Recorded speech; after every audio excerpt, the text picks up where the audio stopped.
In the 19th century, alchemy was regarded as an occult science, a blend of modern discoveries and ancient wisdom. Though the golden age of alchemy has long passed, the dream of bending the laws of nature and creating the Philosopher's Stone remains alive. A new generation now walks in the footsteps of the legendary Hermes Trismegistus, seeking forbidden knowledge and craving power. Their imagination and resolve are unrivaled. Some view them with fear, others with awe and admiration. Tonight on the Board Boys, Trismegistus, 2nd edition. Hey everybody, welcome to another episode of the Board Boys podcast, Season 18, Episode 7, Trismegistus by Board and Dice. This is your board boy. It's got to be the Gold Rob. this is your boy Alchemy, TK. Well, today in the podcast, you just have Timothy and myself. The best duo. That we are the number one duo. The best The duo. number one, number two. If you want to say it like that. Yeah, this place kind of feels like a B.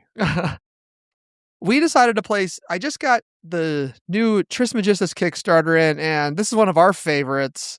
So we decided to check out and see what the difference between the first and second edition was. And I guess you'll find out in a little bit. Yeah, I did find out, kind of typing all this stuff into our little Boeing spreadsheet here. This is Trismegistus. We're calling it 2nd edition. The other one is Trismegistus, the Ultimate Formula. Oh, okay. So if it does not have the Ultimate Formula, that means it's a 2026 version of the game. So, which is interesting. I would think it was a 2nd edition, but like you said, we were talking about it earlier. I think Board and Dice has pretty much wiped the other one off the face of the planet. Yeah, I mean, it's not in circulation really anymore. Right. I'm sure you can probably find it, but yeah, because everybody's getting rid of their. That's true. Check out that secondary market and see maybe if you want the first over the 2nd edition.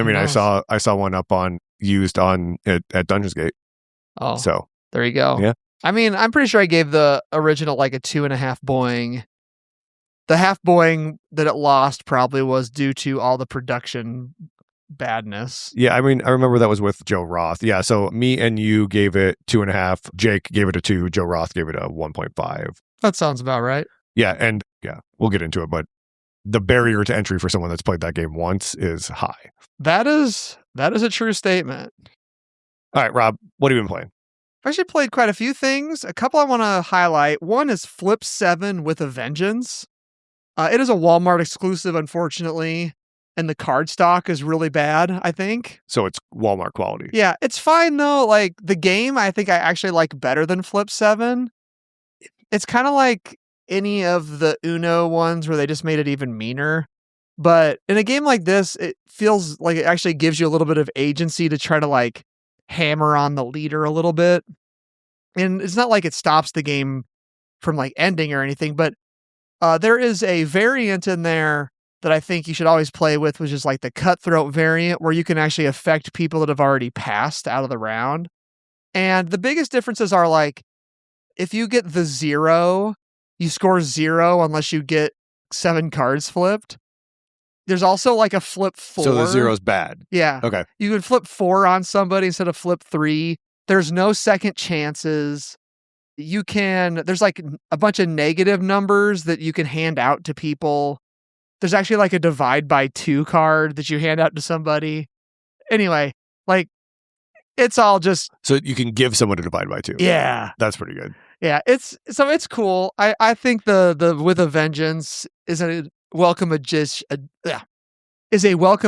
to the Flip 7 family. Like I think it's good. I would tell you Uno, whatever Vengeance is brutal. Yeah, I'm sure it is. Yeah. I mean, Uno is brutal anyway, I think. Like, it's already kind of get at you kind of thing. Yeah, I don't remember what the rule is. I think there's definitely a rule. I couldn't tell you what exactly the number of cards, but I think it's like if you have 21 cards, you're out of the game. And that's how our game has almost always ended, was that someone just gets got until they have so many cards that they're out. So you would recommend picking up Flip 7? Yeah, I mean, I think so. Like, if you're a Walmart, check it out. It's pretty inexpensive. The card quality was not fantastic, but it is what it is. And it flips the game on its head a little bit, pardon the pun. Yeah, I mean, I think the more interaction, because it's a fun, silly game anyway. For a game like that, for how long it lasts, like I think it's fine. And it kind of feels like you can kind of hammer at somebody. I got a chance to play the Shackleton base expansion Below, Within, and Above. and it's really good. We really like Shackleton base here. It just gives you 3 more corporations. That's the main thing. And one corporation basically gives you a little sideboard where you get to like drill, and I guess you're fracking the moon for bonuses. And when you do that, it creates bad things on the board, and then you have to go fix them, and you get a bonus for fixing them. So I liked that one. There's one where you actually build up and stack up your buildings above the board, and you get points like how high you can build them. If you have the 3D printed like domes, depending on the model, I guess ours stacked okay, but your mileage may vary if you've got so that might be one you have to like pieces. Break the cardboard out for. Yeah, maybe. I don't know if I even kept my cardboard. Uh-oh. But it worked fine, like stacking them. And the third one, so that's the below and above. The within is like you have civilians that you're inviting. It felt very similar to kind of the astronaut one. Out of the 3, like if you were playing with a first-time player, like that would be the one that I think you could put in there fine. And the civilians basically act as wild cards and can be like anybody working in your base, like any of the colors. Okay. And their cards do different things as well. When you sent the pictures over, I thought you were playing with the spaceman module. And then I realized, looking more deeply, oh, that's not the same board. So yeah. So they look very similar, right? Yep. The little meeples for the spacemen. Yeah, they're just purple. Yeah. So, yeah, all 3 of them were good. The other thing of note that it added is 4, like, or maybe just 1 new, like, double-sided character, which I've always been kind of underwhelmed by the character powers in that game anyway.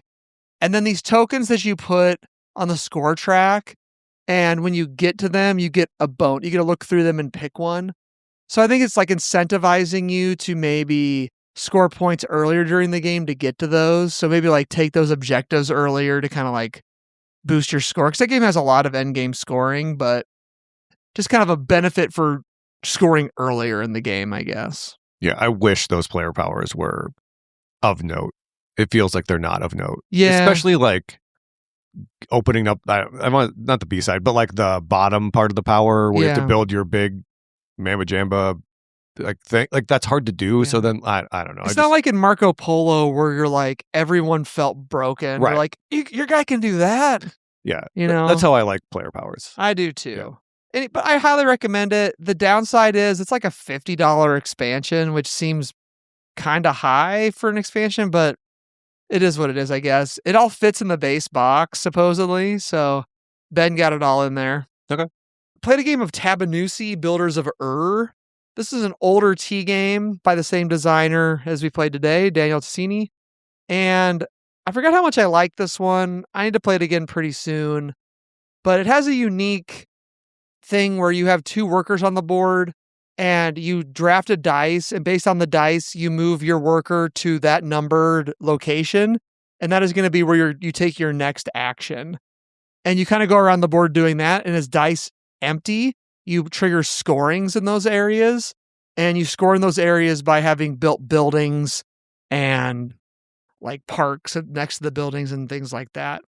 Then there's like a whole little other track mini game you can play. And then there's another thing that scores like the way you built buildings around the water and having boats on this like lake tile. Tabannusi is fairly inexpensive out there, I feel like, and it is definitely one that kind of got glossed over, but I think it's a real winner. I think Tabannusi's pretty good. It's on my list, maybe as like a throwback to actually do a review on. I think it probably plays better at a higher player count because there's a lot of adjacency, and it's cool that you can build like I can plot something and Tim can build it and I get a bonus because he built my plot, kind of a thing. So I really did not do well in the game because I was in an area, I wasn't going to the areas other people were enough. And you really need to like work off of each other, I think, to do well. Interesting. I haven't played it, but it's in that T series it is. That's so infamous, right? So. I've been playing a ton of Orapa Space / Orapa Mine, which I decided I played Orapa Space at a Dealt Hand event, and then I ended up buying a copy off of Amazon, and then Orapa Mine is on BGA. So I've been playing a lot of it on BGA. I've been playing with a lot of different people. The 2 are basically the same. one is a mine theme and one is a space theme, but really they're just Tetris pieces kind of on a board kind of thing. And it's a deduction game where you can play with one person kind of being the computer and everyone's trying to figure out one puzzle. Or you can play the way I prefer is a battleship mode where with the physical version of the game, it's actually 2 magnetic boards with magnetic pieces that you kind of put up and you both build your grid in a certain way. And then on your turn, you ask every row and every column has a number or a letter. And you say, I'm going to shoot you basically shoot a laser of clear light from A, let's say. And then the other player will tell you where that exits the board and what color it is. And depending on how many different colors pieces it bounces off of, like if it bounces off a blue and a red piece, it'll come out purple. Or if it bounces off like every piece, it comes out black. And if it bounces off like everything but one, it comes out gray or something like that. Yeah, or like yellow and white is lemon type thing. Yeah. Yep. And with the Orapa Space one, there's a black hole variant. And like if it hits the black hole, your light can disappear. The black hole also bends the light around it. So it will bend at one time. So the black hole really throws a wrench in it. It sounds crazy. Yeah. Is that also on BGA? It is not. It's optional though, but man, I really like both these games. It's like way better Battleship, basically. So I've never played the physical version.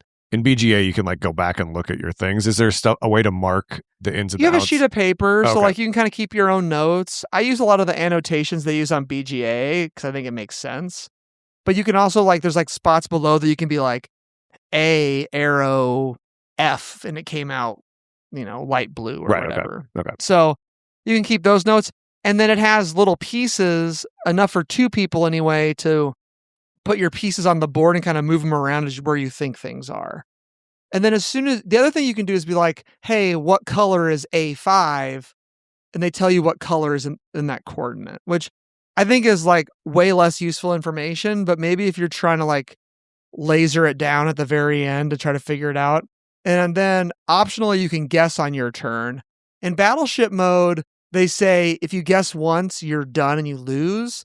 In the other mode where you're trying to figure out the same puzzle, you get 2 guesses before you're out. So I highly recommend this game. It is super fun. Yeah, everybody playing the same puzzle, you have like a game master. Yeah, I can't imagine any other way to do it. Yeah. I thought it'd be cool, like, before I got my physical version, I'm like, oh, but you could do, like, round the world Battleship, but there's not enough components in the box for that. Which is another benefit. Like, this is a super small box. You can take this with you, like, anywhere and play it pretty easily. It is very fun on BGA. Yeah, I really, really like it. And don't start your first game by just guessing the actual coordinates the entire time. You'll get crushed by Rob. So that is true. But yeah, if you come on the Discord, I think a couple new people have joined to play BGA games with us. So, if you want to rock that one out, it's two player only. I am struggling to imagine it playing it in person, but I think probably the Battleship mode is BGA, fine. you can play more than 2. Yeah, okay, that makes sense. Mm-hmm. I just haven't. Yeah, I mean, because in BGA you see everybody else's lasers too, right? So if I shoot a laser, Rob gets to see what it goes in at, or like what it comes out at. So if you were playing with like 4 people, you'd get a lot of information before it came your turn again. Yep. I think it's a little looser probably with more people because you get a lot of information between turns. Yeah. And then it might be a while before you can guess again. Right. And then like there's a chance that you shoot, someone else shoots, and then someone gets, but those two give everybody the information they need to solve the puzzle, right? So yeah, and that's why I think like the Battleship mode's really fun because you get to build your own board and then you only getting information based off of what you're guessing, which is cool. That was a cool game. I've been playing a little bit of Labyrinth Chronicles. It is the Labyrinth you remember from 30 years ago, only this is the giant Awakened Realms version with a 3D grid puzzle. You can play the original version, which is a competitive game where you're trying to run through and get all the pieces before somebody else. And the cool thing is you take the piece and you actually slide it and then the whole puzzle slides and then a piece falls out. We are playing the cooperative variant of it, which is what the big deal with this Kickstarter was. And it's kind of it's not a legacy game. It's resettable. You can replay it. It has a bunch of boxes And as you go through, you unlock buildings, and you're not going to unlock every building the first time through. So it's going to take multiple plays to kind of see everything the game offers. So I'm really excited about that. I'm going to come back and maybe talk more about it when we've played it more. We've only unlocked one box so far, but it has been super fun. It plays really quickly. It looks nice. Yeah, and this is something new they've done on Gamefound. They did basically they had so many units ready to go, and the first few people that ordered it got it now, and then the rest of them are going to get it later. I wish more Kickstarters were like that.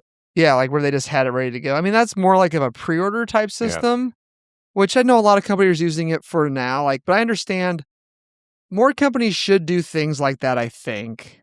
That they're trying to gauge demand, I guess. And the companies that need the money to do the Kickstarter, that makes more sense. Yeah. But when you know you're making this game anyway, why isn't it just ready to go? Or much closer to being ready to go, right? Yeah. I mean, as for your business, being prepaid a year and a half in advance before you even start making a game is amazing. For a consumer, it kind of sucks, right? Voidfall would be a good example, right? So that Kickstarter just finished up.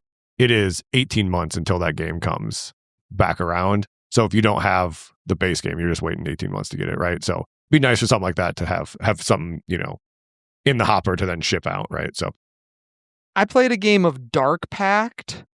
This is from Trick or Treat Studios and Tom Lehman. This is his take on Dominion. I need to play this again. It was not a great first experience. If you played Dominion before, it has the classic action, buy, cleanup, ABC. That's the steps of the thing. And that's literally the steps they use in this. So this is a pure deck builder. On your turn, you can play one action card. Some of the cards may say +2 actions, and then you can play more actions.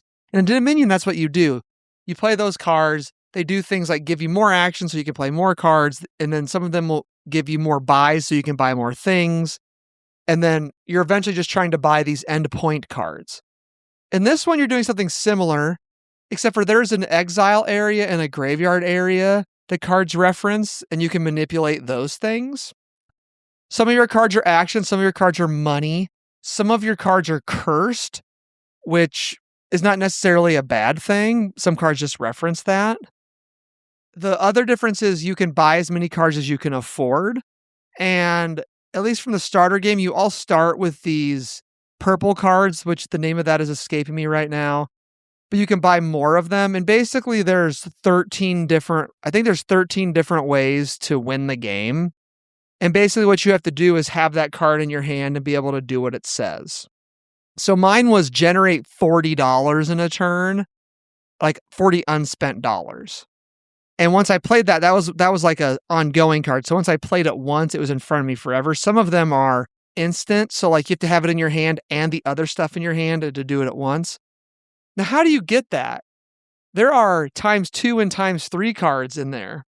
And so any cards you play, you can play them with a ×2 or a ×3, and you can stack those. So you could play ×5. No. Oh. If you played 2 ×3s, that's ×9. Okay. All right. Yep, that makes sense. Yeah. It starts to get really bonkers. Don't play this with AP people, though. That's what happened in our game. It was super brutal. A deck builder like this should be bang, bang, bang, bang, bang.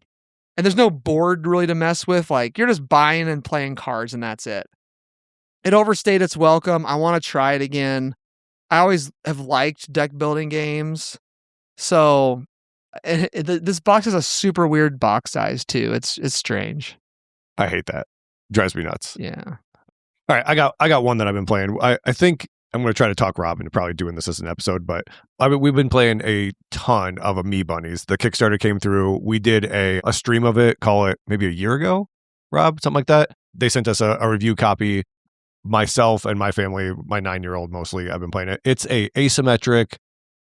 It's not really a war game. Asymmetric game where everybody has their own objective. Your character has its own objective, and you kind of use color cards that you draw from the deck to then go achieve those objectives around a board. It is not very fighty. There's not a lot of things that are bad that happen to other people. All the stuff that you would do to everybody else is good, right? So instead of someone taking a card from you, you have to, you just get a card from the deck or something like that. So everything's mostly good.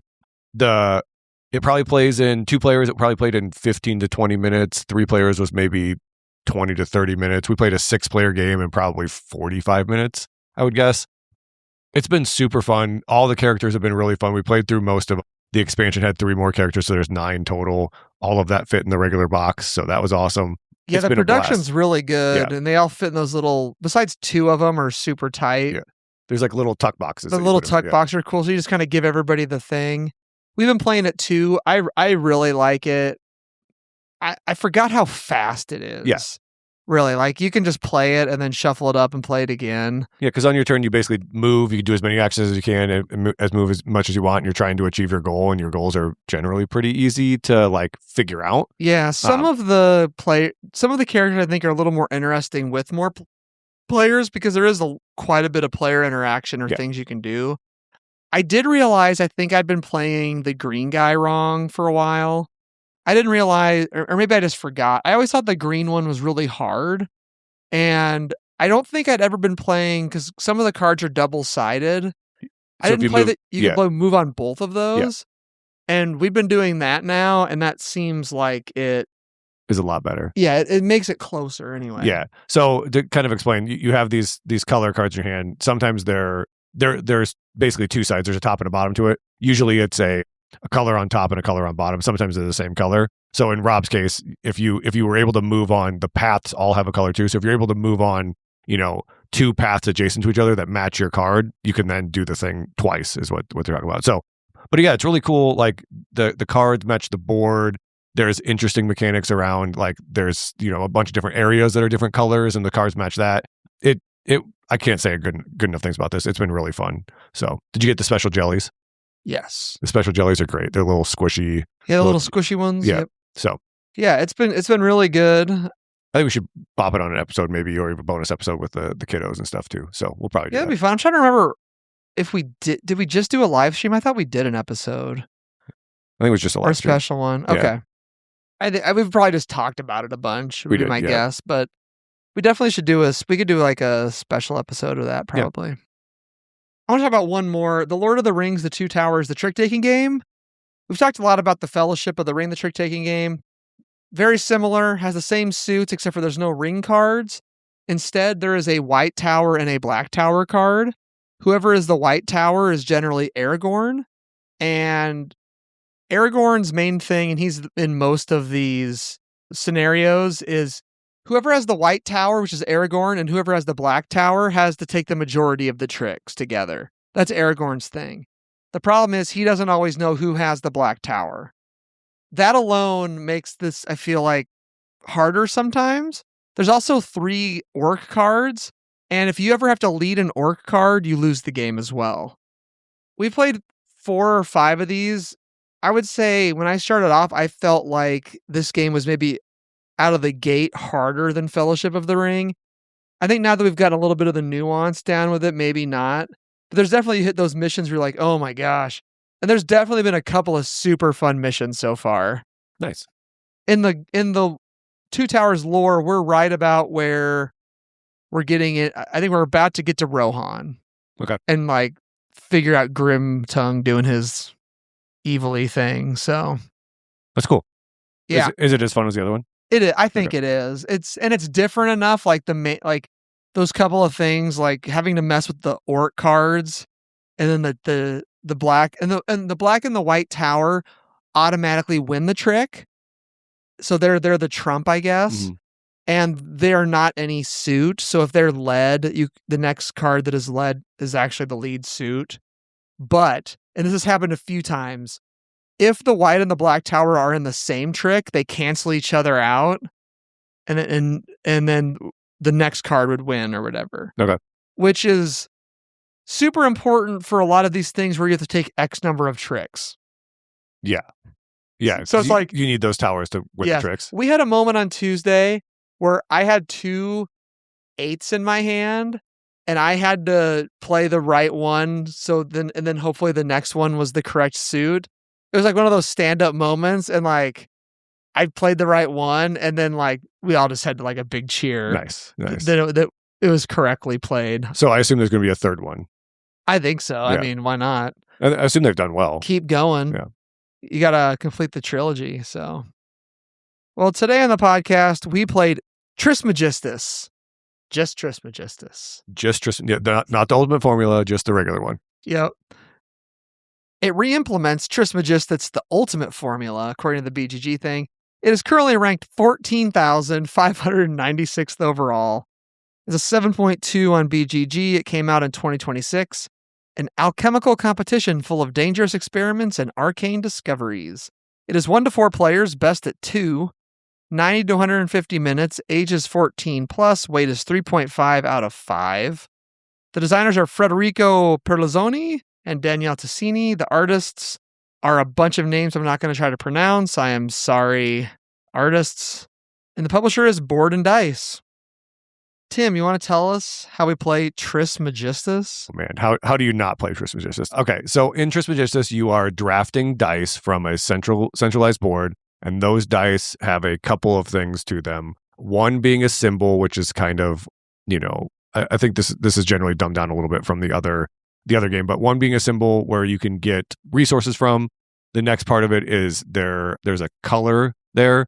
So the color will, kind of tell you maybe what other cards you can get. You can use the color to transmute across some lines, and you can use the color to buy artifacts. So you're drafting 3 dice. You're going to, depending on the pool that they come from, if there's 5 dice in there, you'll draft that as a 5. And as they go down, you'll get less and less power. You use that power to then go do main actions on the board. Some of them are the things I've said. So one being buy an artifact. You use artifacts. When you transmute, you can use artifacts will give you a bonus when you transmute across a line.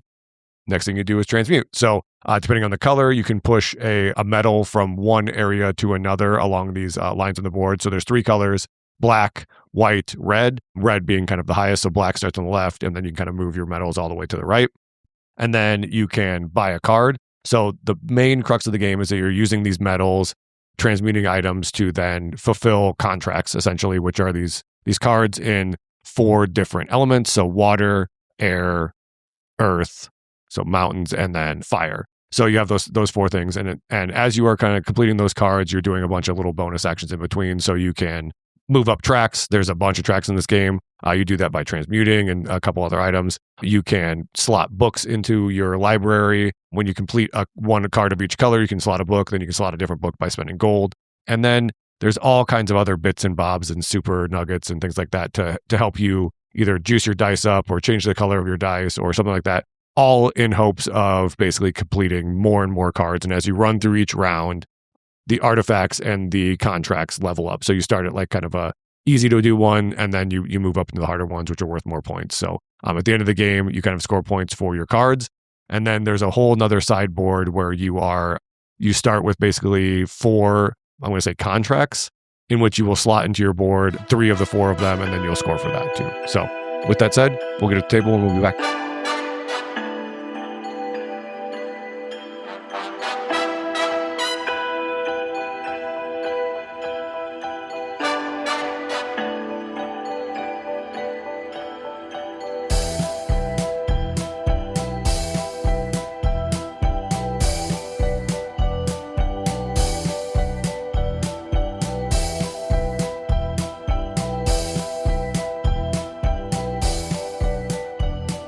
All right, we are back. Initial thoughts time here on the Board Boys podcast.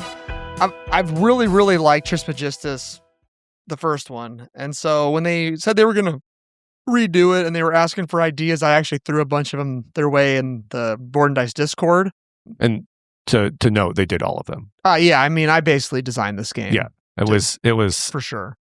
Daniele Tassini, Federico Pieriazzi, sorry, buddy, and then Rob Pearson. Yeah, So- I mean, my name's nowhere on this box, but I feel like I had some valid input.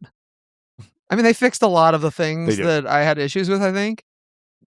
But it was on Kickstarter. I'm curious. I'm assuming this is going to go retail too. I mean, Board and Dice does that with their stuff. But yeah, that was my initial thought. Like, there was no way I wasn't going to try out the new Trismegistus and see if they made it better. Yeah, my original thought so when the Kickstarter came out, like most Kickstarter, there's a bunch of videos kind of showing them.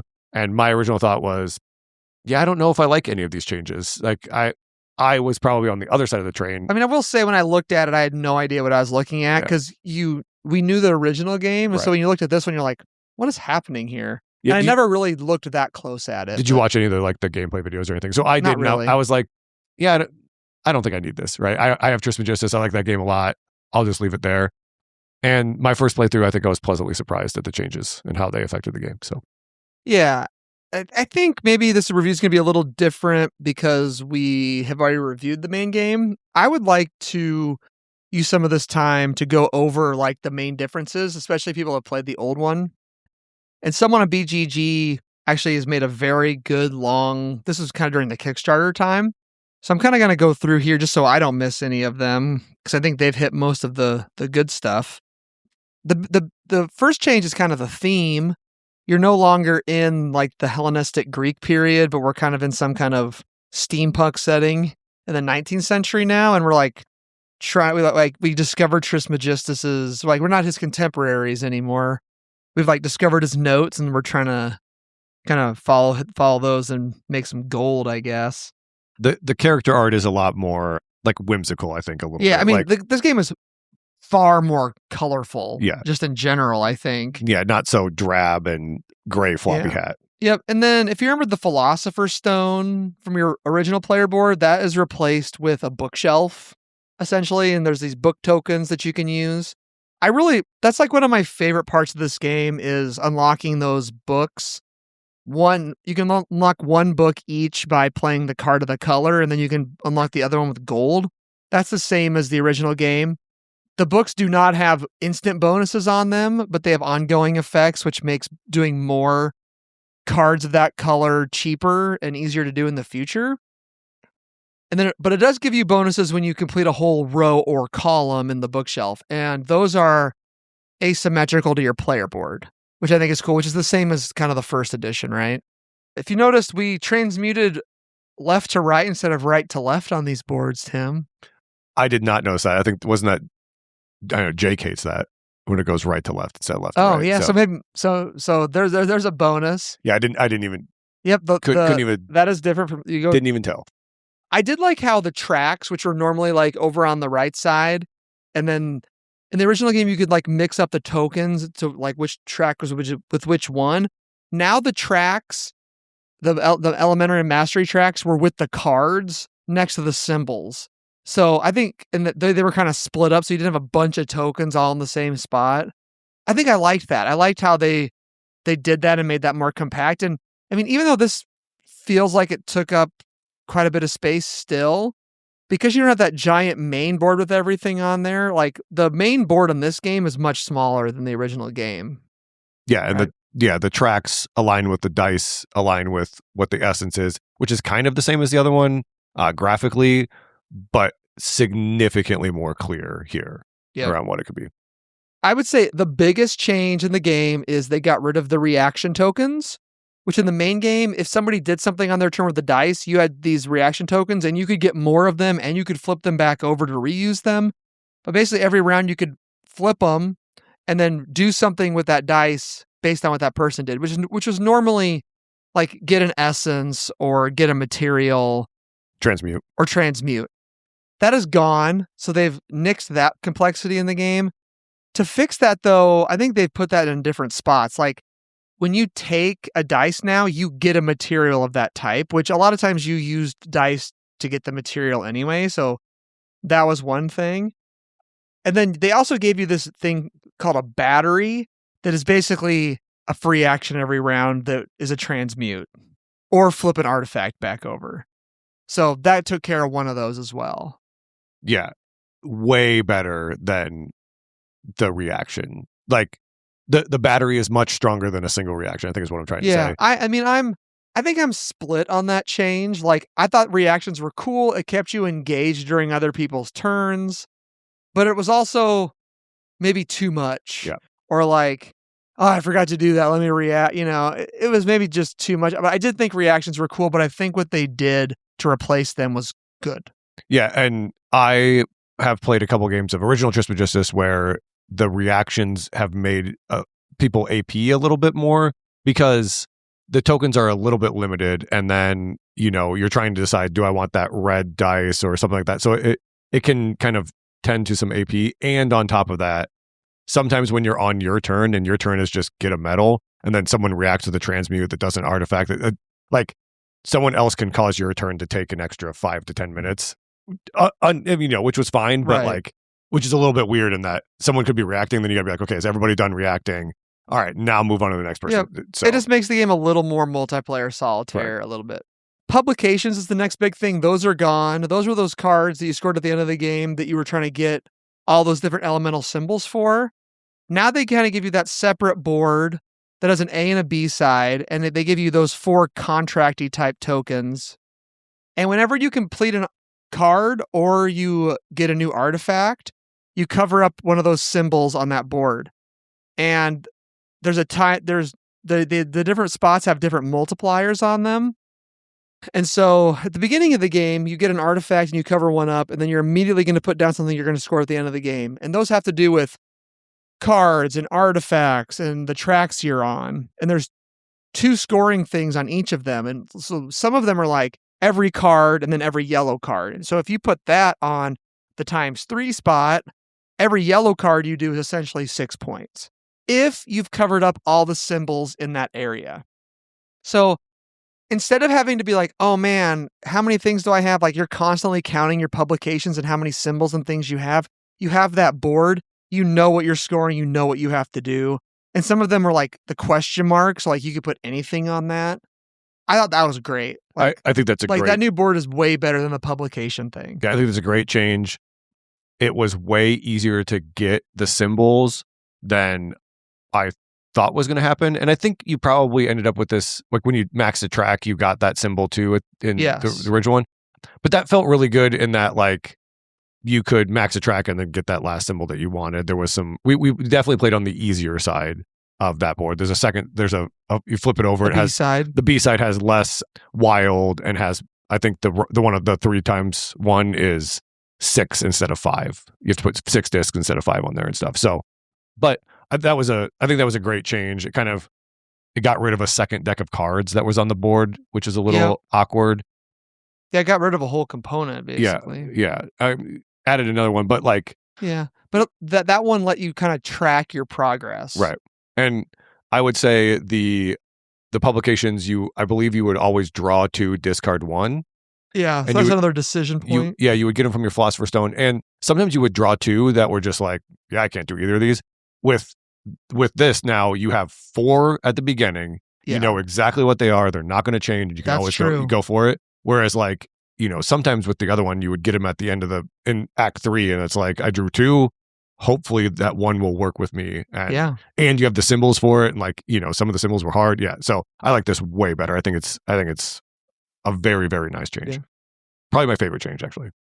Yeah, I could see that. I really liked that as well. The next one is artifacts. You can still have 6 artifacts, but there's only 3 slots for them. You can have 2 under each area, the black, the red, and the white area. And you can only activate 1 artifact on your turn instead of multiple ones. I think this... Somehow we still felt like we were really wombo combo-y this game, but can you imagine if you could trigger more than 1 artifact a turn? And I think that's how you were more wombo combo-y in the first one, possibly, was being able to do that. Yeah. So in the first one, there are basically 6 paths through all the different elements. In this one, there's 6 paths, but your artifacts are broken up by color instead of by path.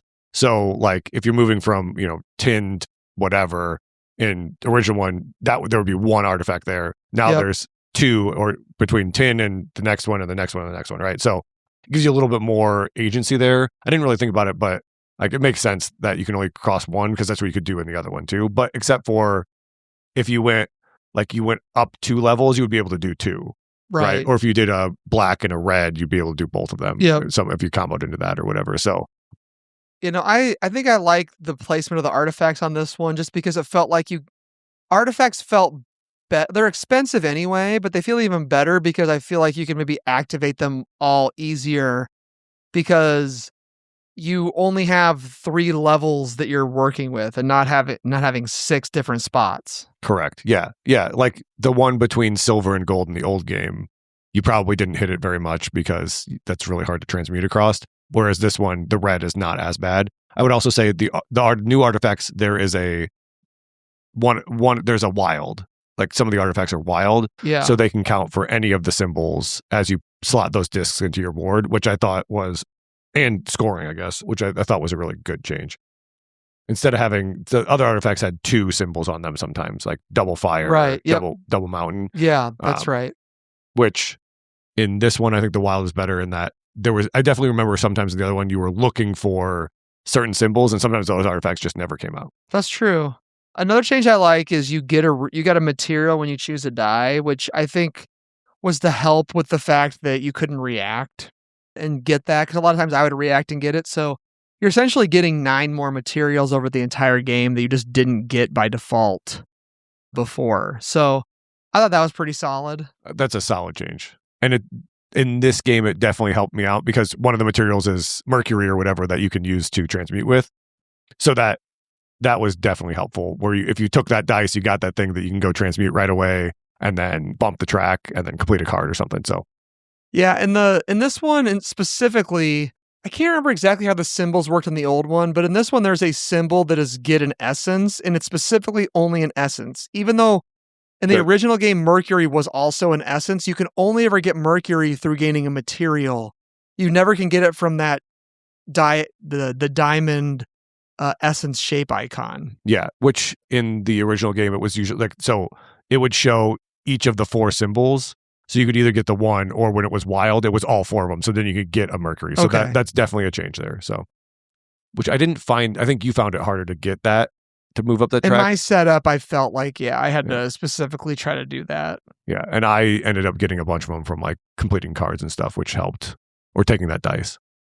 I did notice also the symbol for the random, like there's a question mark now dice, and if you take that, you could have picked any of the other things.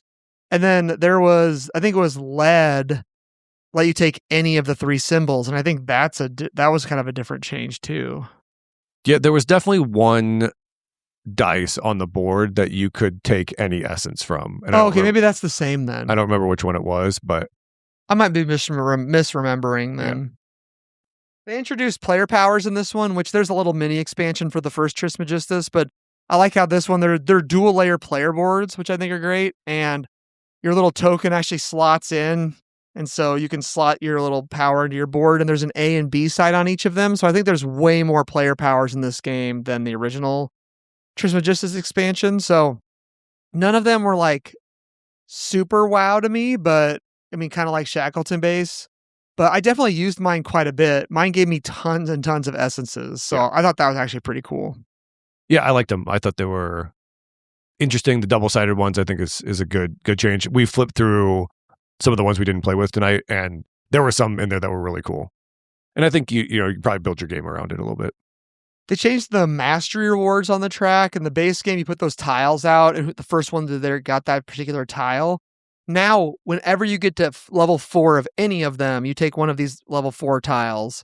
Whenever you get to level 6, you always get a resource. And when you get to level 8, you take from the level 8 area tiles. Now, they can still run out, which they did in our game, but you get to pick which one they are. You don't have to go up a certain track to get a certain tile, which I thought was pretty cool.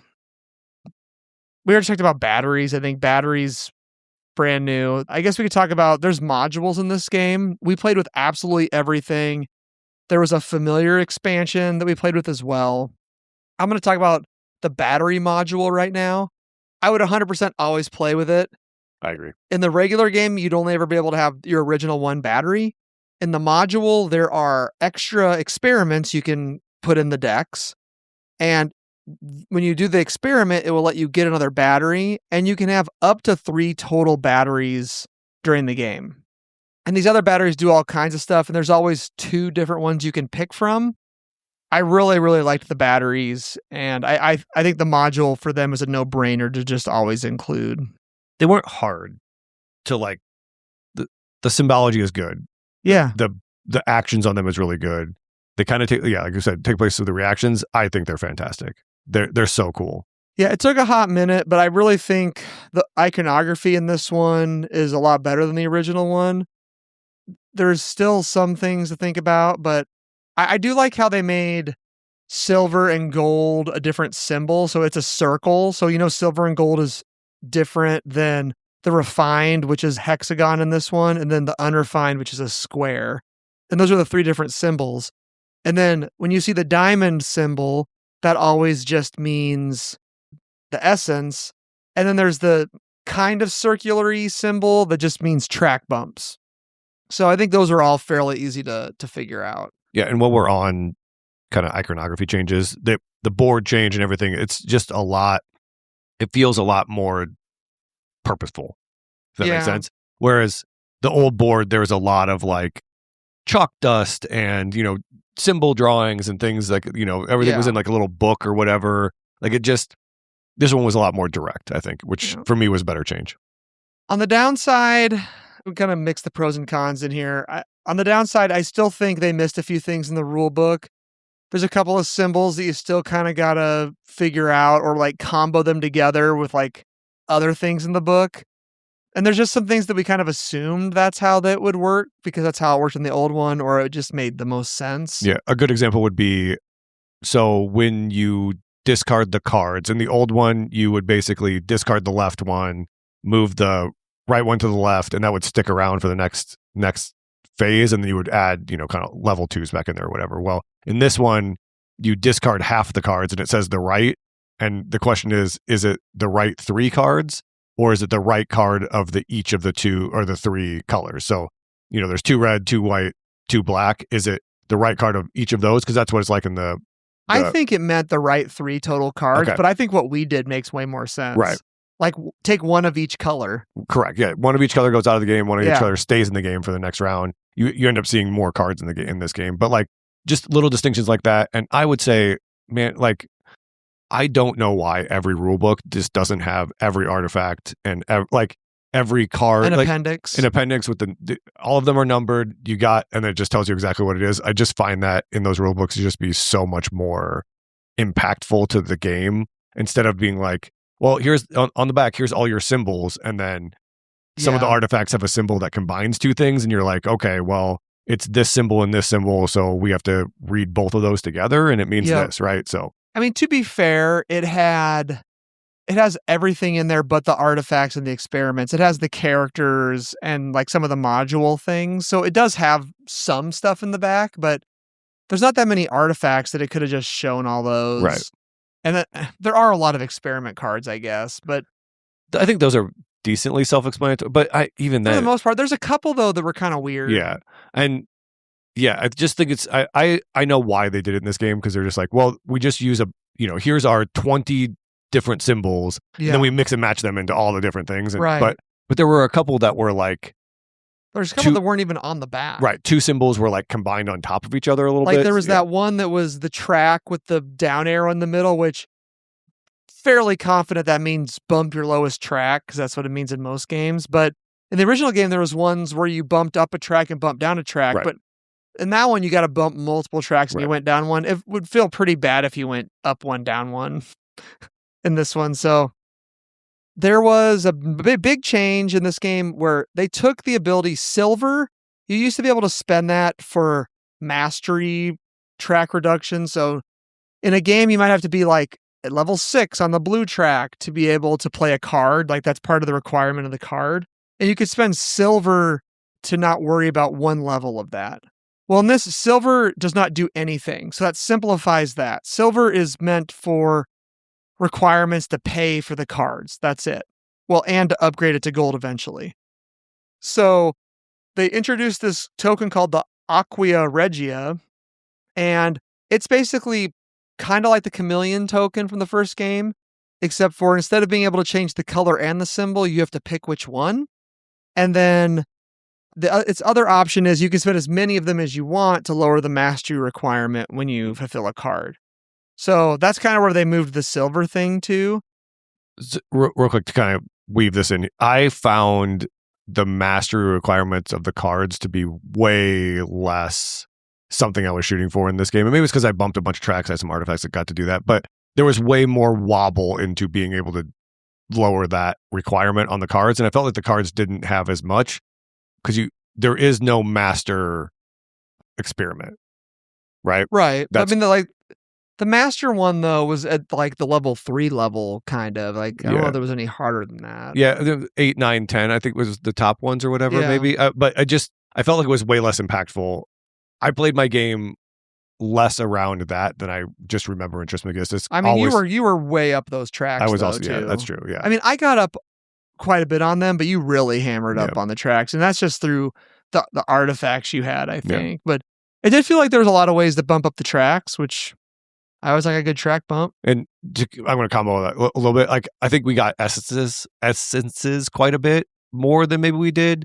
And I did a lot of transmuting, which lets me bump a lot of tracks. So, like, that's true. You know, and you ended up with just a pile of them at some point. Yeah, that was my character ability, which is great. But with that said, like, you know, then that meant that the mastery levels weren't as impactful and stuff. And bumping up the tracks was just better in this game because you got the stuff that we already kind of talked about, right? 4, 6, 8, 10, get your stuff, right? So I think the other big change was they limited the amount. You can only do every free action once. So, and there's some different free actions. So you can spend gold for knowledge. That's putting your book over there. That's the exact same as the regular game. You can only perform one experiment, which, I mean, could cut down on the wombo combo. Like, because there were times where you could maybe pop out 2 experiments in a turn. Yep. Can't do that now. Using extra potency, which is in itself a change. So you used to have the little plus dice thing. When you took the dice, you could add a potency. Now you get these +1 potency tokens. Whenever you take an action, you can spend the token with it, but you always have to spend at least 1 potency when you do it. So basically every action but take an experiment you can use the token with.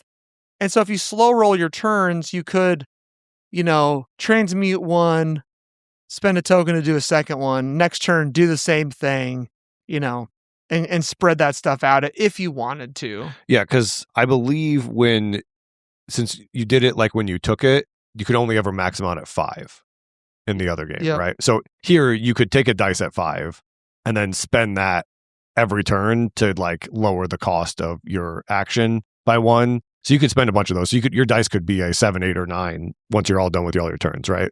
Yeah. You spend a bunch of tokens. So and use a battery, which you talked about, and use the Aqua Regia, which we talked about. I think overall, most of the changes they've tried to implement in this game, I think, is to lower your AP and lower the combo wombo and the length of your turns. Like, because you can just do less stuff. It's not as open and freeform, but yet somehow the game still felt like not super limiting. Yep.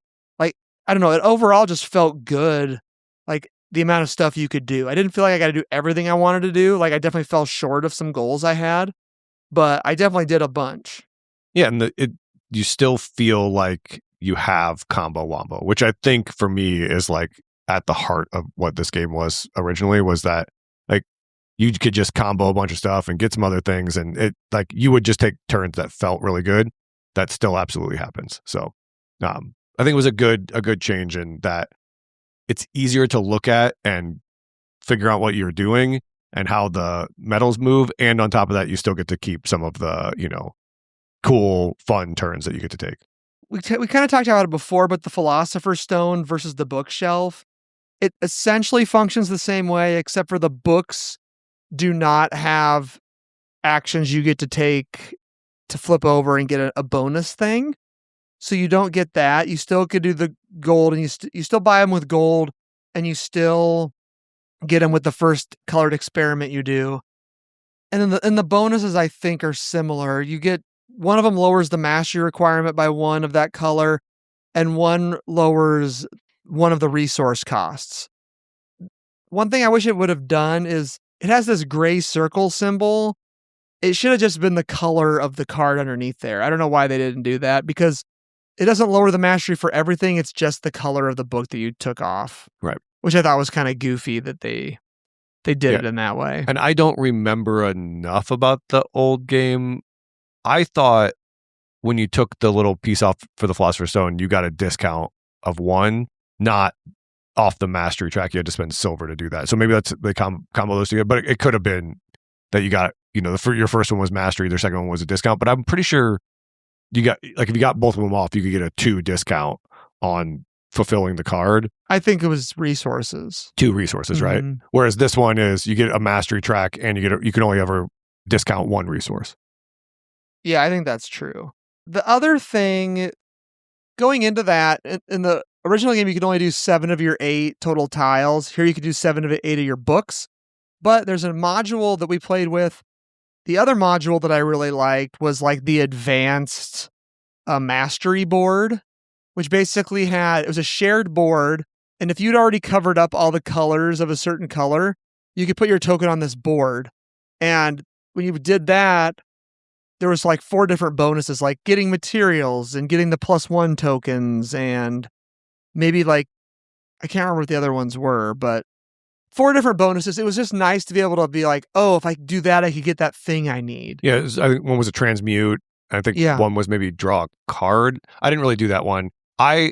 So that was when you got when you placed a disc, you can put an extra one over there, or you could forego it if you need to. But I thought it was going to be really hard to fill up. I really wanted to fill up my one, right, and make sure I scored my stuff, and I didn't want to meander. So I didn't even look at that until I was done filling my board. Yeah, and I thought that was going to be hard. I thought I was not going to actually complete that, but I did my board, and I was able to put some more stuff over there. So I didn't really get into it. But that, I don't know why you wouldn't play with that. I think it's a cool choice too, because like you could definitely screw yourself by putting the lightning bolts, the air out on the module board, and then by the end of the game you just never got that air again to place on your board, and you miss out on 10 points or 12 points or whatever it is. So, but it's a cool thought process, and it's definitely something where you can steal from your future self right now. So I think it's interesting. Yeah, and it's a place you put your extra book, which I thought was cool too. Yeah, that's the other thing, is you can play your 8th book for points, which I thought was cool. The thing with that is, though, if you have to have all of that symbol covered on your board before you can put it up there. Right.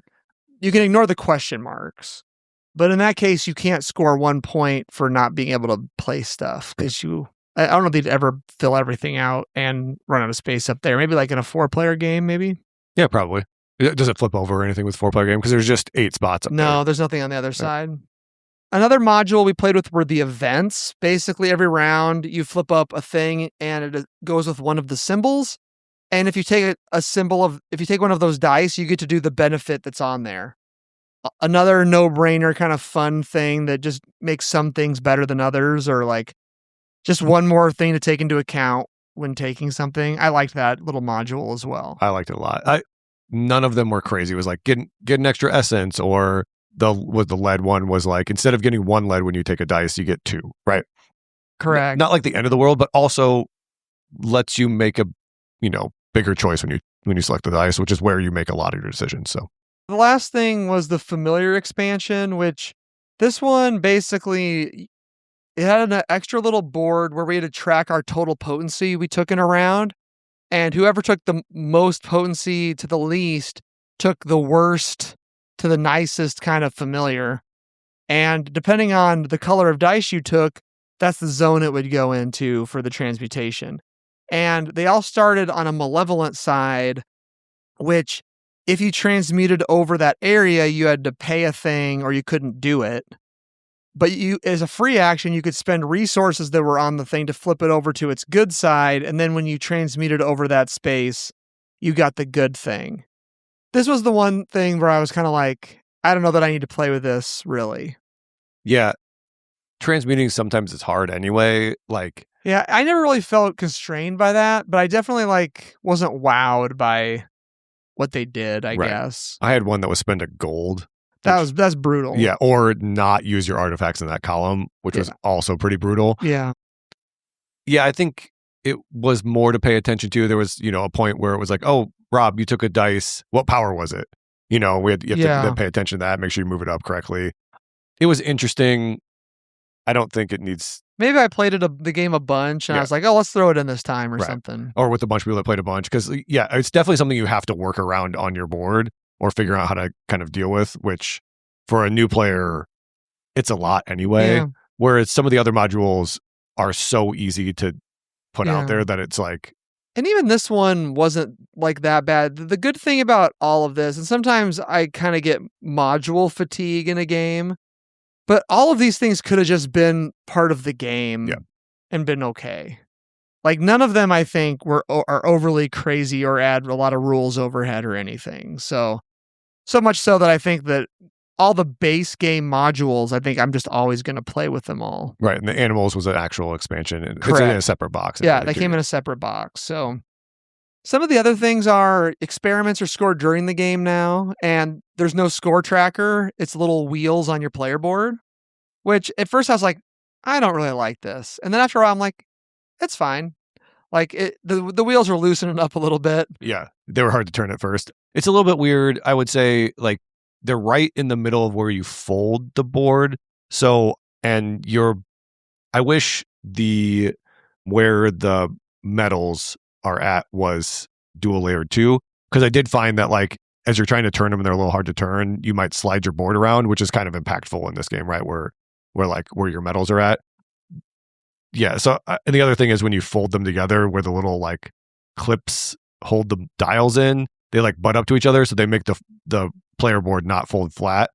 And we were having a hard time getting everything back in this box, so like every millimeter seemed like it counted. So That's true, which is a little bit weird, right? So, but I thought it was fine. It was a good addition. I like scoring in the middle of the game. I probably would have liked it as a separate dial off to the side or something. So. The only other couple things I can think of, one, there's a new refine icon, which is a golden arrow that's straight up, which allows for vertical movement, which is the number one thing people were confused about in the original game was like, no, you can't transmute to the same thing. Like you can't transmute unrefined mercury to refined mercury. And in this one, you can if you have that gold symbol. And you can also, silver to gold is either a red arrow or the refine. The deal with the refine is, though, you don't spend an essence, so you don't get a bump a track. And you have to specifically have that gold arrow to do it. So I think that's cool. I like that extra wrinkle. Yeah. That was all good. I just remember multiple times teaching new players Trismegistus and being like, okay, if you want this, you have to get this and then transmute it. Because there's no, in both of them, there's no real way to get the refined material for the most part. You might be able to get it somewhere, but for the most part, you get the unrefined stuff and then you have to make it into refined stuff. With this one, now if you have one thing, you can get the gold arrow to make it go up. Whereas before, it's like, nope, you're just toast. Like if you're already a little bit past where you need to be, it's not possible. So it did make a lot of difference. And I have seen that, I think Joe Roth was one of them, frustrate players where it's like, oh yeah, okay, so now I just can't get this. Right. So I thought that was a great addition. Yeah. They got rid of the masterpiece that we already said. The optional achievement cards are gone. So that little module is not here. And then they I think they streamlined and balanced all the cards and artifacts again, which I think is good. And there's no starter cards. So we just got level 1 cards instead of having to go through the starter cards, which is just one less card type to mess with. Yeah, and there's no starter artifacts either, is there? No, is that? Oh, there were starter artifacts in the first one too. So yeah, none of the starter stuff. You just get level 1 stuff to start. Yeah, which is a no-brainer too. Like that seems like an easy change, right? Yeah. So kind of, I want to go back a little bit. I'm looking at a picture of old Trismegistus, and it has a score tracker on the outside, and I just remember 99% of your scoring is at the end. And I remember there being like games where it's like you're at 10 points at the end of the game and then you score, 200 or whatever. But like, it's so funny that, that one had a score track on. I didn't even think it did. So yeah, the old one. Yeah. And then I guess the one thing that really threw me is the mercury is not an essence and a material. Yeah. Cause I am looking at the board here and it is definitely everywhere that you can get a wild one. Like it shows all 4. So it is included in that. So. Yep. So that was the one thing that threw me for a loop. But if you've never played it before, I think you'd be less confused. Correct. Yeah. Yeah. Like, I just strictly remember having a conversation with the last time I played Trismegistus about like mercury and the other 3 and how like someone was, they were confused by that. Like, oh, well, that one's a metal and you can put it here and you can move it around. Yep. You can do everything you do with the metal, but also you can spend it as you still spend it to go up that track. Correct. But it's not an essence anymore. Right. I mean, I'm trying to think what else we could talk about. Do you have any other pros or cons, I guess? I mean, we kind of hit it like I think the changes that they made were good changes. I think there's still a little bit left to want out of the rule book, and just a little bit of clarification. But no, I think I'm good. If you want to final thoughts it, we can. Yeah. Final thoughts time here on the Board Boys podcast. We have a 0 to 3 boing rating scale. 0 being the worst, 3 being the best. Half boings are allowed. Your favorite game is your 4 boing game. Let's talk about a 0 boing game of Trismegistus. I think your lab blew up because you tried to put mercury in the broiler. Yeah. I was going to say and make gold. You only just got lead and we didn't transmute it. You just ended up with a pile of lead. So sad. Yeah. What about a 3 boing? The 3 boing, I think, is you just made all the gold. And gold is a wild resource in this game, so I think you win. Yeah, you transmute your board into being all gold. Yeah, and then you sell the game for lots of money. Love it. Oh yeah, it's actually made of gold. Yeah. Yeah. Like you can actually transmute all the material in your box. Yeah. I'll go first. I think I'll be curious. I know this is a Kickstarter, so I didn't really talk about it, but a lot of the components were really nice in here. I was going to say something about that too. Yeah. The material, like the original one were like these yellow cubes. Now they're like kind of these shiny little rocks, and everything is acrylic in there. There was like an upgrade pack, so I think some of the stuff is going to be acrylic, like in the regular version of this, if there is one. But I like the books are like wood tokens, and I have cardboard versions of those. And all the essences are cardboard, and I have acrylic versions of those. Otherwise, I think everything else was like in this box. So I don't remember material-wise what the game was going to be. The dice, we didn't talk about it. The dice in this one are bigger, and all the symbols are way easier to tell what's going on them. Yeah, which I think was a big con from the first game. Right, and like in the first game, they were in this like little like circle thing that was like in circles, like a little dish. Yeah, but that was like drawn on the board or whatever. Now they're in like these clear like columns of the board that have the track on it, and like all the symbols are right there. That was a huge change. I think it's much easier to read. Yeah. You said I 2.5 to the original one? We both 2.5 the original one. I mean, I think this one is probably a 3 for me then. Okay, really? I mean, I really think the only thing that was holding it back was kind of the production. And if you forget the rule book part, yep, okay. Which I think the rule book is actually, it's better than the original rule book. Yep. But they fixed and I think half my problem was I knew the original game. And I think I made some assumptions that I shouldn't have. And I think if I would have just read these rules and not known the original game, I mean, reading these rules helped me get through this rule book probably better, but it also was a hindrance in some ways. Sure. Like the card thing that we talked about. Yeah. So, and I think they just streamlined and simplified, and I think this is just easier to play with people. I really thought I thought these were going to be different enough, which they are different enough to keep both, but I don't know that I'm going to see myself playing the original one anymore. So I might just have to get rid of it. Yeah. I am teetering back and forth between 2 and I think I'm going to give it a 3 too. Everything you said, I think is on point. Like, and yeah, my half boing was production. Like the black was really yellow on the player, but just weird crap like that, right. Like the symbols and all that stuff. And like all that is better. Yeah. Like the reason I kind of jumped in there was that I am sad I did not kickstart this, and it kind of makes me like one of the bigger things for Trismegistus was bringing a new player into it. And I think that now it's still going to be hard. This game is still a little bit of a lot, right? But they have done enough here to bring that level down a little bit, to bring some new people in. If you've played some, you still have to know how to play board games, right? But like, it is not a lot. It's just a lot. So I think that barrier entry is better. I just don't know why I would bring the other one out. It doesn't, this one just feels better. The only thing that I like better, I shouldn't say liked better. I thought the reaction system was a really cool thing, but it also was cumbersome. Correct. And if I remember right, some of the player boards had abilities to get more reactions than other ones. So like sometimes it got a little bit I don't know, convoluted. Like sometimes I just remember feeling like, oh, I wish I had more reaction tokens where, Cam got 4, right? Or whatever it was. So I think that's a fine change. Hopefully your turns come back around a little bit more. We haven't played this at 4 player yet, but I would love to. I liked the other Trismegistus at 4 players. And, when you play at 4 players, you have much less power to deal with in your dice. So that kind of goes faster. But yeah, I mean, I want 3 for me. I think this is great if you're looking to get into this or you have the other one. Like, this is different enough that I would suggest going and playing it. There have been a lot of, call it second editions or reprints, that I would say they're not worth upgrading to. And I think this one is definitely worth it. So anything else you want to add, Rob? I just can't say enough that when you search this game, make sure it just says Trismegistus and it doesn't talk about the ultimate formula. Yep. The original game has a guy with a big old beard and a cat on his back. And this one's got like 3 steampunky people on the front.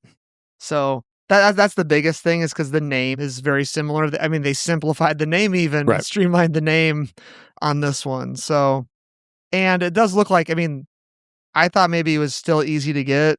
Trismegistus does not seem to be like used copies, maybe only at this point, or the copies are pretty expensive. It was like $90 on Amazon, but if you want my copy, I'll sell it to you. That's true. Yeah. And I can't find on BGG right now if they're talking about that they're going to sell this. I can't imagine this isn't going to be in retail. Yeah, it's board and dice, so I would assume they'll sell it in retail, and then they'll sell the little packs of upgrades and everything like they do, probably for all the other ones, on the outside, right? So, yeah, I mean, this is great. I'm really happy that we got to play it. So, all right. With that said, we look back a year in the past. I'm excited for a year from now to kind of, when it's getting in people's hands, to see what they actually think about it. Right, right now it's at 14,000. So we do look at a year in the past. I'm excited to do this in a year. But a year ago, we played Galactic Cruise on a segment we like to call the Bumper Dump. Bumper Dump, baby. All right. So Galactic Cruise was a 8.5 for 1387 when we did it, which at the time I think was bonkers that it was that high, because it was like right after the Kickstarter got here we did it. So right now it's 8.3. Bumper Dump, Rob. I mean, it's a bump. It's a huge bump. It's almost the top 100. It's 128. I would imagine within the next, call it year, it'll be in the top 100. There's a new Kickstarter that was coming for kind of a legacy type expansion. Wow. You didn't know anything about this? So I knew there was an expansion, but I didn't really pay attention to it. So legacy, you kind of unlock it over like I think 8 games or something like that. Oh, so like kind of like a campaign. Yeah, a little bit. Yeah, where they add special stuff there. Have you played it since we did it on the podcast? On BGA, probably. Okay. The more and more I played it, the more I played it on BGA, the more I like this game. Let's see. I gave it a 2.5. Cam gave it a 3. You and Jake gave it a 2. I think this game's great. It's been quite a fun ride to play, especially on BGA, where you can kind of rock it out pretty fast. I think it's quite cool. It's the action selection, all that stuff, the launch in the spaceship, the theme. I think it's great. I'm excited for the Kickstarter to come, whenever it comes, and I've seen it in retail a couple places too, so I think that's good. So I assume there'll be more copies hitting retail, so that I've been to a couple conventions where it's been on the play to win.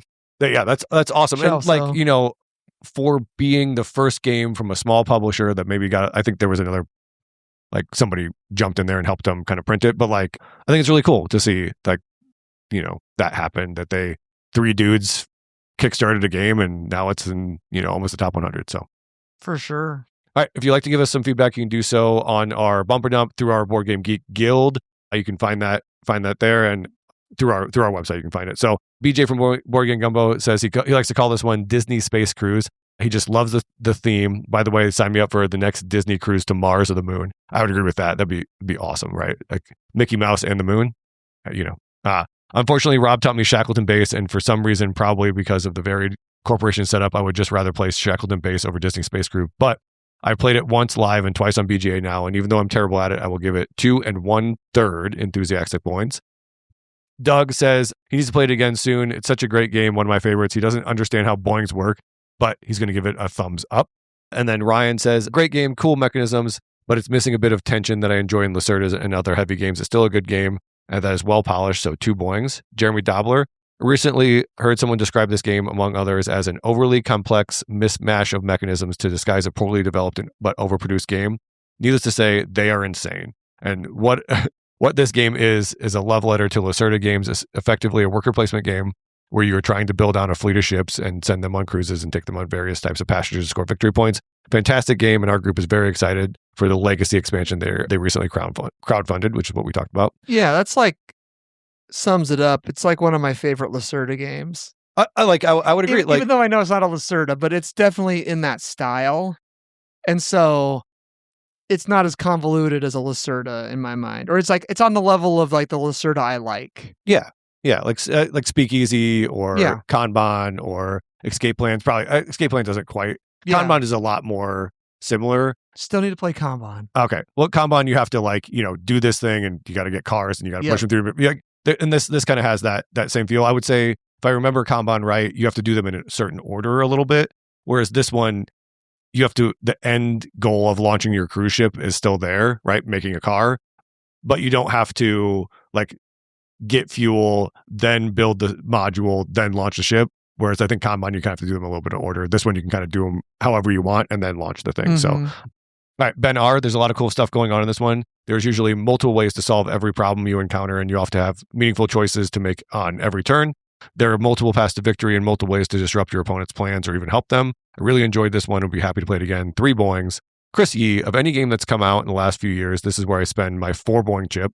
Been loving this one. It keeps growing on me, or as the kids would say, 4 Boings, no notes. I did see him on Dice Tower kind of make I think, favorite games of last year, or whatever it was, that I believe this was his favorite game. Clearly, 4 Boing. So Chris Yee used his 4 Boing. That's awesome. There you go, baby. Yeah, I like watching your videos too, buddy. All right, anything else, Rob, you want to add on Galactic Cruise? I'm going to add you to a game of BGA. I don't think so. I'll try to remember how to play. Yeah, place a worker, get some stuff. Yeah, that's it, baby. And it does all the cleanup stuff for you, which was the stuff that was nebulous in my brain. Well, thanks for listening to another episode of the Board Boys Podcast, Season 18, Episode 7, Trismegistus, Part 2. Please go to theboardboys.com. From there, you can get all the cool links, including our Discord, to come play some BGA games with us or just give us a chat. We've had a few new people recently, so welcome, everyone. You can also hit our Patreon link there at theboardboys.com/Patreon. We really enjoy your support and are very thankful for it. You can also support us with 5-star Spotify or iTunes reviews. And if you write something on there, the more that we get, the more visibility we get, and the more Board Boys and more 4 Boings we can put out into the world, I think. I'd like to thank our patrons now: BJ from Board Game Gumbo, Timothy Crisco, Shifty Teeth, Jordan Smith, Andre Bosch, Braden Dowdy, Rob Cooper, Richard Lane, Matt Kelly, Portland Gamecraft, Terry Ward, Captain Mark D. IV, Jeremy Thoman. Thanks again, everybody. And until next time, we hope you like board games. Boing, boing, boing. Boing, boing, boing.